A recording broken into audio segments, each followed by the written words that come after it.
हम ज़्यादातर time skills को ओवर एस्टिमेट करते हैं और रैंडमनेस और लक को इग्नोर कर देते हैं।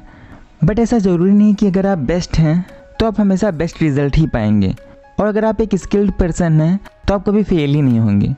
बट हम रैंडमनेस को इग्नोर करते हैं क्योंकि सक्सेस कितनी रैंडम है हमें पता ही नहीं चलता, क्योंकि ज़्यादातर बुक्स और बातें सिर्फ सक्सेसफुल लोगों को देख कर ही बताई जाती हैं और कितने फेल हुए उन्हें कोई याद भी नहीं रखता।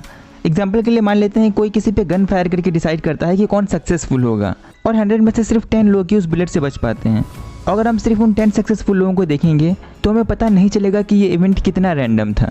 बट प्रॉब्लम तब है जब यही 10 लोग आपको बताएं कि आपको क्या करना चाहिए सक्सेसफुल होने के लिए, और आप वही सेम काम करें और रैंडमनेस और लक को पूरी तरीके से इग्नोर कर दें।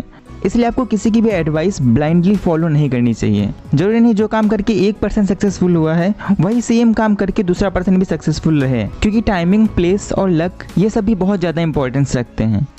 इसलिए आपको सबसे पहले समझना चाहिए skill is not equal to success, और आपको हमेशा अनएक्सपेक्टेड और रैंडम रिजल्ट्स के लिए तैयार रहना चाहिए। Second, survival of best fit. आप हमेशा टॉप पर देखकर ये जज नहीं कर सकते कि कौन बेस्ट है। इसे एक एग्जाम्पल से समझते हैं।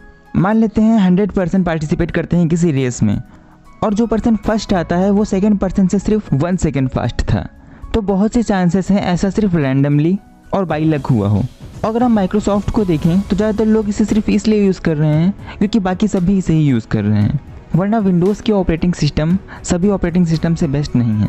यानी सक्सेस स्किल, हार्डवर्क और थोड़ा लक पे डिपेंड करती है, बट एक्सट्रीमली सक्सेस ज़्यादातर टाइम सिर्फ रैंडमनेस और लक पे ही डिपेंड करती है। Third, don't make quick conclusion. हमारा दिमाग हमेशा शॉर्टकट ढूंढने की कोशिश करता है। ऐसा है इवोल्यूशन के चलते, क्योंकि अगर आप किसी जंगल में हैं और आपके सामने कोई शेर आ जाता है तो आप कभी भी ये नहीं सोचेंगे कि हो सकता है उसका पेट भरा हो, और आप सीधे इस कंक्लूजन पे आएंगे कि वो मुझे खाने वाला है, और आप अपनी जान बचाने की कोशिश करेंगे।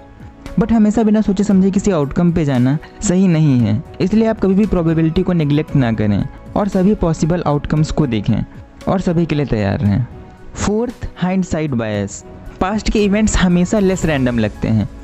मीन्स आप पास्ट के इवेंट्स को देखकर बोल सकते हैं कि मुझे तो पहले से पता था कि क्या होने वाला है, बट रियलिटी में किसी को भी पता नहीं रहता। हाँ, आपको ये पता हो सकता है कि क्या क्या हो सकता था, बट आपको कभी भी ये पता नहीं हो सकता कि सच में क्या होगा। इसलिए कभी भी पास्ट के इवेंट्स को देखकर फ्यूचर डिसाइड ना करें, क्योंकि फ्यूचर हमेशा अनप्रेडिक्टेबल और रैंडम होता है। Fifth, emotional versus logical thinking. Emotions are always fooled by randomness. Means कोई हर बार गैम्बलिंग में हार सकता है और ये सोच सकता है कि वो अगली बार जीतेगा, इसलिए ऐसी सिचुएशन में लॉजिकली सोचना ज़्यादा सही है। बट ऐसा भी नहीं है कि आप हमेशा सिर्फ लॉजिकली ही सोचें, क्योंकि कभी कभी इमोशंस भी आपकी हेल्प कर सकते हैं एक सही डिसीजन लेने में।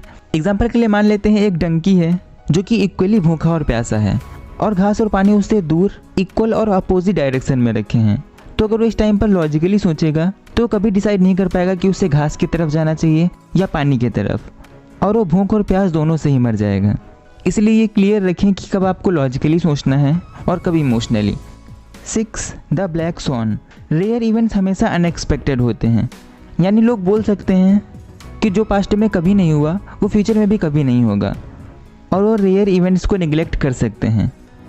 अगर आपने अभी तक सिर्फ वाइट स्वॉन ही देखे हैं तो आप बोल सकते हैं कि स्वॉन सिर्फ वाइट ही होते हैं, बट अगर आप एक भी ब्लैक स्वॉन देखेंगे तो आपकी पूरी थ्योरी बदल जाएगी। इसे और अच्छे से समझने के लिए मान लेते हैं कि आप एक गेम खेल रहे हैं जिसमें 100 में से 99 चांसेस हैं कि आप $1 जीत जाएंगे, बट 100 में 1 चांस है कि आप $1000 हार सकते हैं। तो नॉर्मली हम देखेंगे कि क्या होने के चांसेस ज़्यादा हैं और रेयर इवेंट्स को पूरी तरीके से निगलेक्ट कर देंगे। बट अगर आप 100 टाइम जीत जाते हैं और सिर्फ एक बार हारते हैं तब भी आप $900 लॉस में होंगे। और बहुत से लोग रेयर इवेंट्स को निगलेक्ट कर देते हैं, इसलिए कोई भी हेल्थ इंश्योरेंस और टर्म इंश्योरेंस नहीं लेते, जो कि आपको फ्यूचर में फाइनेंशियली प्रॉब्लम में डाल सकता है। इसलिए कभी भी रेयर इवेंट्स को निगलेक्ट ना करें। तो ये कुछ बातें मैंने आपके साथ शेयर करी बुक फूल्ड बाय रैंडमनेस से। अगर आपको और भी बातें जाननी है तो आप इस बुक को डिस्क्रिप्शन से बाय कर सकते हैं। तो आज के लिए बस इतना ही। Thanks for watching.